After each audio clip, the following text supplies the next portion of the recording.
Watch this! Okay, we're ready for our second exercise for chest, the Pec Fly.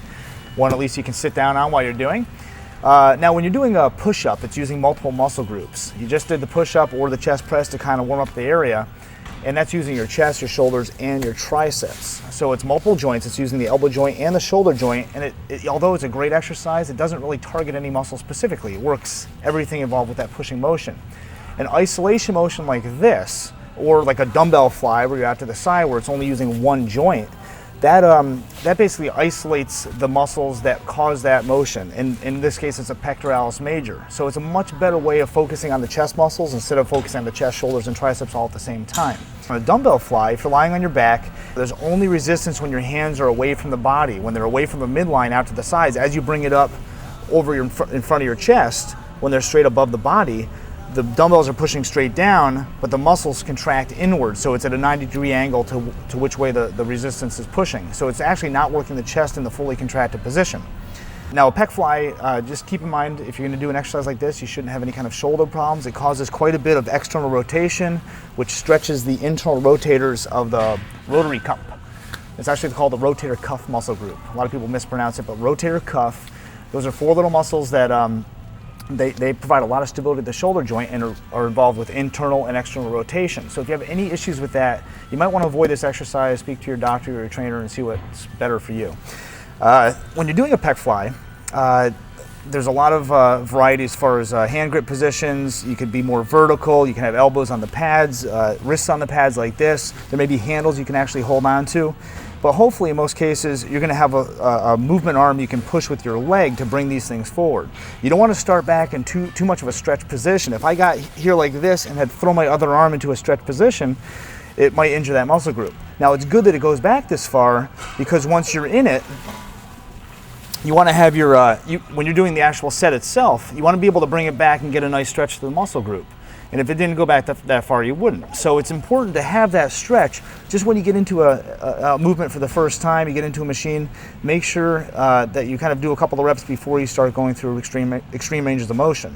A lot of people on this one, in fact, don't want to go back past 90 degrees just because it does affect the shoulders. Definitely a lot more stretch.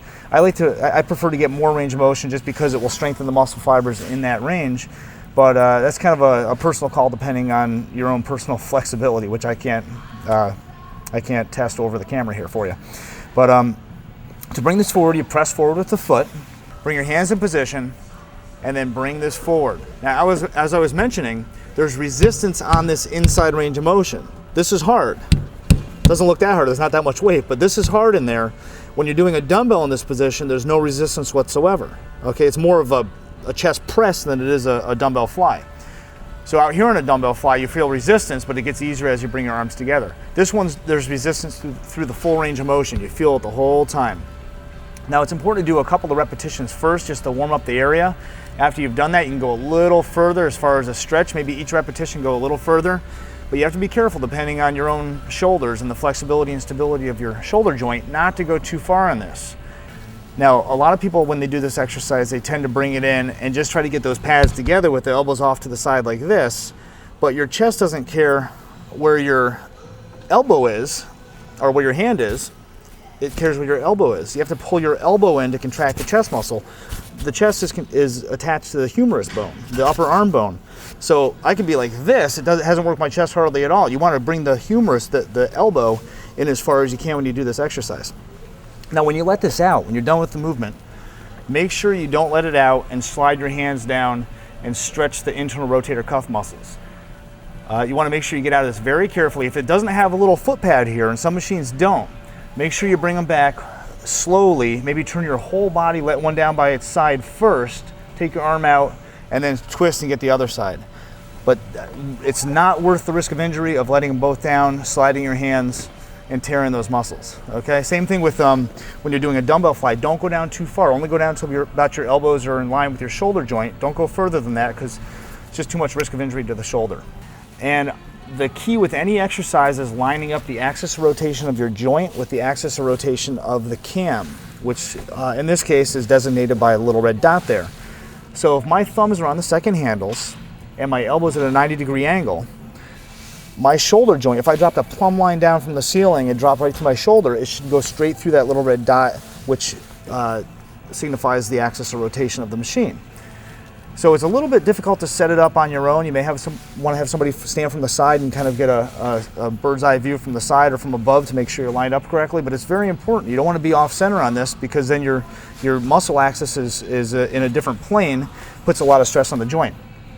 Now when you're doing this kind of pec fly, if I brought my hands together, my elbows are actually a little bit lower than my shoulders. If I sat up straight, you can see the angle goes down. My upper arm bone goes down here, and that's how the chest contracts. It doesn't contract straight out, it contracts out and down. So this is a good position to be in. If you were vertical, if it was a machine where you had a vertical back pad and your hands were in front of you, you don't want to bring it out straight. You want to have your elbows a little bit lower like this, which is basically the same position as this machine. So it's really important to make sure you have the right arm position in this. Just take a look at it depending on what you're using. If you're using one that's straight out with bars, just put your hands a little bit lower than the shoulders when you're using the machine.